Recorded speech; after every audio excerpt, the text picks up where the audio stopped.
नमस्कार। मौसम चलावास में आपका स्वागत है। बात करते हैं राजस्थान के मौसम के बारे में।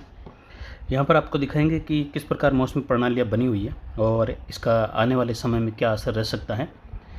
और यहाँ पर 14 तारीख से लगाकर 17-18 तारीख के मध्य एक जेट के दक्षिण झुकाव के साथ कमज़ोर WD उत्तरी राज्यों के आसपास से होते हुए गुजरने की जो संभावना है, मौसम चलावास के द्वारा लगातार आपको पिछले एक सप्ताह से भी ज़्यादा समय से बताई जा रही थी, वह समय कल से यानी 14 तारीख से 14 अगस्त से लगाकर 18 अगस्त के मध्य देखने को मिलेगा। यहाँ पर जेट का झुकाव दक्षिण की ओर है पाकिस्तान के आसपास और हवाओं में बदलाव होगा। दक्षिण मध्य पाकिस्तान पर बना हुआ चक्रवाती हवाओं का क्षेत्र प्रभावी रूप में फिर से पिछले 2 दिनों से हवाएं बढ़ी हैं और ये कल तक हवाएं रहेगी और कल अरावली के आसपास हवाओं में और ज़्यादा कमी आ जाएगी, जबकि पश्चिम में यह हवाएं मध्यम रूप में बनी रहेगी और कुछ इलाकों में कल भी हवाओं में और कमी आने की संभावना है। वहीं उत्तरी राजस्थान, उत्तर पूर्वी राजस्थान के आसपास के क्षेत्रों में आने वाले समय में और हवाओं में कमी आएगी और उस दौरान बादलों की आवाजाही दक्षिण पूर्व दिशा से पूर्वी जेट के आसपास चलने वाले बादलों में बादल बनने की संभावनाएं लग रही हैं, जो कि पहले से ही इस तरह का अनुमान लग रहा था। एक चक्रवाती हवा का क्षेत्र उत्तर प्रदेश के मध्य भागों के आसपास सर्कुलेशन के रूप में है। वहीं एक सर्कुलेशन बंगाल की खाड़ी के उत्तर पूर्व के आसपास है और ट्रफ इस समय हिमालय के निचले इलाकों से लगाकर उत्तर प्रदेश के दक्षिण पूर्वी इलाकों के आसपास से लगाकर बंगाल की खाड़ी के उत्तरी भागों तक बनी हुई है। और यहाँ पर एक WD पाकिस्तान के उत्तर पूर्व के उत्तर पश्चिमी क्षेत्रों के आसपास है और अब इसका प्रभाव 15 तारीख से लगाकर 17 तारीख के मध्य जम्मू कश्मीर और जो लेह लद्दाख के क्षेत्र है वहाँ पर दिखाई देगा। लेकिन इसकी वजह से बने हुए चक्रवाती हवा के क्षेत्र के कारण अरब सागर से जो हवाएं आ रही हैं, इसका प्रभाव अब पाकिस्तान और उत्तर राजस्थान, उत्तर पूर्व राजस्थान के आसपास देखने को मिलेगा। बादलों की आवाजाही बढ़ेगी और उस दौरान 14 से लगाकर 18 तारीख के मध्य खंड वर्षा होने की संभावना है, जिसमें हल्की मध्यम तो कहीं बूंदाबांदी, कुछ एक क्षेत्र ऐसे भी रह सकते हैं जहां पर मध्यम तेज खंड वर्षा सीमित दायरों की होने जैसी संभावनाएं गंगानगर, हनुमानगढ़, बीकानेर के क्षेत्रों से लगाकर कुछ चूरू, झुंझुनू, सीकर, अजमेर, टोंक से लगाकर धौलपुर, भरतपुर, कोटा और इसके उत्तरी भाग है सवाई माधोपुर से लगाकर यानी जयपुर, भरतपुर संभाग, कुछ बीकानेर संभाग के क्षेत्र हैं, तो कुछ कोटा, उदयपुर, अजमेर संभाग के क्षेत्र, वहीं जोधपुर संभाग के दक्षिणी क्षेत्र हैं, कुछ दक्षिण पूर्व में हल्की मध्यम वर्षा की संभावनाएं रहेगी आने वाले 4-5 दिनों के दौरान। कुछ जगहों पर बारिश में दक्षिण जोधपुर संभाग के आसपास मध्यम तेज बारिश होने की संभावनाएं भी अरब सागरीय बादलों से और कुछ दक्षिण पूर्व दिशा से बढ़ते हुए ऊंचाई वाले बादलों से, जैसा कि आज भी अरावली रेंज के क्षेत्रों में ऊंचाई वाले बादलों से बारिश की गतिविधियां अरावली के भागों में हल्की इक्का-दुक्का स्थानों पर तेज बारिश दर्ज हुई थी।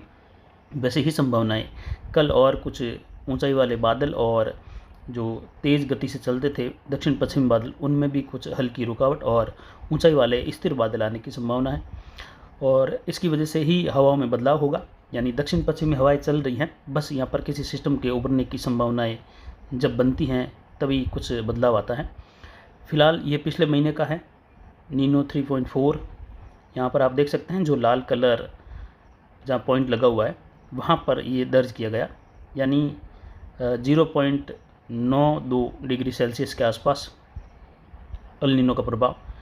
और अगस्त महीने में हमारा अनुमान है कि लगभग ये 0.92 के आसपास बना हुआ था, जो कि अब वापस जब ये 2-4 दिनों में इसकी रिपोर्ट आएगी तो उस दौरान जो हरे कलर का पॉइंट हमने दिखाया है वहाँ तक इसके बने रहने की संभावना है। यानी अगस्त के समय में भी ये जैसा जुलाई में बना हुआ है वैसा ही अल नीनो का प्रभाव अगस्त में बना रहेगा।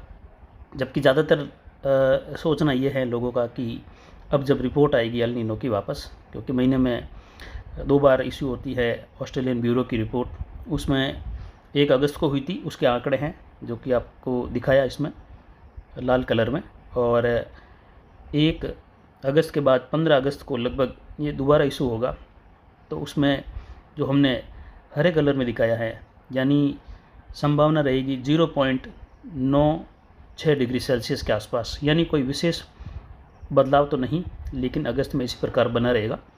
सितंबर में जाकर ज़रूर कुछ तेज़ उबार देखने को मिल सकता है। वहीं आईओडी की गतिविधियाँ धीरे धीरे पॉजिटिव की ओर जा रही है।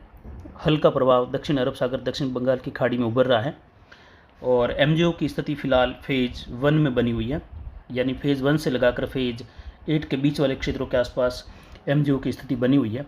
तो एमजीओ की स्थिति जब फेज़ 2 और 3 में होती है विशेषकर, तब विशेष प्रभाव होता है। लेकिन कई बार मौसमी प्रणाली ऐसी भी हो जाती है जब एमजो का प्रभाव नहीं होने के बावजूद भी मूसलाधार वर्षा हो जाती है, और कई बार ऐसा अपवाद देखने को भी मिला है। तो प्रकृति में हर बार हर जगहों पर अलग अलग होता है और अपवाद से भरी है प्रकृति। 14 से लगाकर 17-18 अगस्त के मध्य जो बारिश के लिए अनुकूल स्थितियां हैं, जो हरे कलर में दायरा दिखाया है, यहाँ पर हल्की मध्यम वर्षा की संभावनाएं खंड वर्षा के रूप में रहेगी।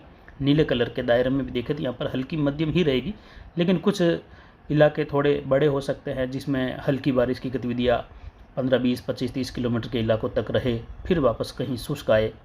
जबकि लाल कलर के दायरे में कहीं कहीं तेज़ वर्षा की भी संभावनाएं रहेगी आने वाले 5 या 6 दिनों के दौरान।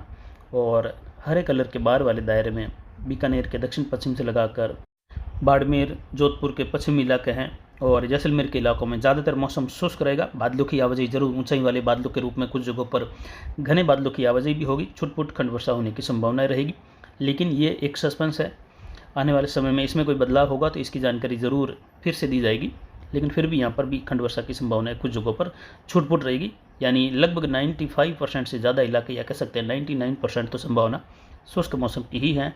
कुछ बीकानेर में ज़रूर खंड वर्षा की स्थिति उभर सकती है दक्षिण पश्चिम में, लेकिन जो हरे कलर का दायरा है, ज़्यादातर यहाँ पर घने बादल छाने और हल्की वर्षा यानी 0.5 मिलीमीटर यानी आधे मिलीमीटर से लगाकर 20 मिलीमीटर तक की बारिश की गतिविधियाँ खंड वर्षा के रूप में, यानी 10 गाँवों में बारिश हुई तो 15 गाँव शुष्क, फिर वापस कहीं बूंदाबांदी 4-5 गाँवों में, तो कहीं वापस 10 गाँवों में 10-12 मिलीमीटर, तो कहीं वापस 20-25 गाँव शुष्क। इस प्रकार की संभावनाएं 14 से लगाकर 18 के मध्य फिलहाल उभरती हुई संभावनाओं में है। ये संभावनाएं समय के साथ बदलते हुए जलवायु के साथ बढ़ती और घटती रहेगी, यानी इन संभावनाओं में भी बारिश में तेज़ी आने की संभावनाएं भी हैं और इसके स्थिर या फिर कुछ घटने जैसी भी संभावना रहेगी। लेकिन फिलहाल संभावना इसमें कुछ स्थिरता के साथ बने रहने की ज़्यादा है। वहीं नीले कलर के दायरे में यहाँ पर हल्की मध्यम कुछ एक क्षेत्रों में तेज़ खंड वर्षा वाली गतिविधि होने जैसी संभावनाएं बन रही, जिसमें हनुमानगढ़, नौहर, भादरा के आसपास से लगाकर चूरू वगैरह इन क्षेत्रों में, यानी जो लाल कलर की लाइन हमने बनाई है वहाँ से लगाकर कुछ हनुमानगढ़ के इलाके हैं, संगरिया सऊसर के आसपास से लगाकर कुछ खंड वर्षा वाली गतिविधि, और ये पूर्वी राजस्थान और उत्तर पूर्वी राजस्थान के आसपास के क्षेत्र। अगर बड़े रूप में देखें तो मिला जुला क्षेत्र हल्की से लगाकर कहीं मध्यम तेज वाली गतिविधि खंड वर्षा के रूप में उभरने की संभावना है। तो वो नीले कलर की लाइन में आप दोबारा इसमें देख सकते हैं, जिसमें गंगानगर, हनुमानगढ़, बीकानेर के पूर्वी मध्य भाग है, चूरू, झुंझुनू, सीकर, जयपुर, अलवर, धौलपुर, भरतपुर और करौली, सवाई माधोपुर से लगाकर अजमेर और झालावाड़, कोटा, बूंदी, बारा, भीलवाड़ा के आसपास से लगाकर अजमेर, नागौर के पूर्वी मध्य इलाके हैं। यहाँ पर खंड वर्षा की संभावनाएं हल्की छितराई रहने की संभावना है, लेकिन कई इलाके बीच बीच में शुष्क भी रहेंगे। ये समय विशेषकर 14 से लगाकर 18 अगस्त के मध्य का है, और नज़दीक के समय में अगर देखें तो उत्तरी राजस्थान, उत्तर मध्य राजस्थान, उत्तर पूर्वी राजस्थान के लिए अनुकूल बारिश की स्थितियों के लिए दिन जो है वो 14 से लगाकर 18 अगस्त के मध्य। उसके बाद आने वाले समय में बारिश की गतिविधियों में 17-18 से लगाकर पूर्वी दक्षिण पूर्वी राजस्थान में तेज़ी आने की संभावनाएं रहेगी। कुछ जगहों पर मूसलाधार गतिविधियों वाली खंड वर्षा शुरू हो जाएगी, कोटा, कुछ भरतपुर से लगाकर उदयपुर संभाग के दक्षिण पूर्व की ओर। और जैसे जैसे 20 तारीख का समय आएगा, ये मध्य राजस्थान की ओर आने वाले समय में स्थितियाँ बढ़ेगी। 14 से लगाकर 18 के मध्य इसके बारे में पिछले एक सप्ताह से ही जानकारी लगातार दी जा रही थी। तो फिलहाल अभी के लिए इतना ही। नमस्कार, जय हिंद, जय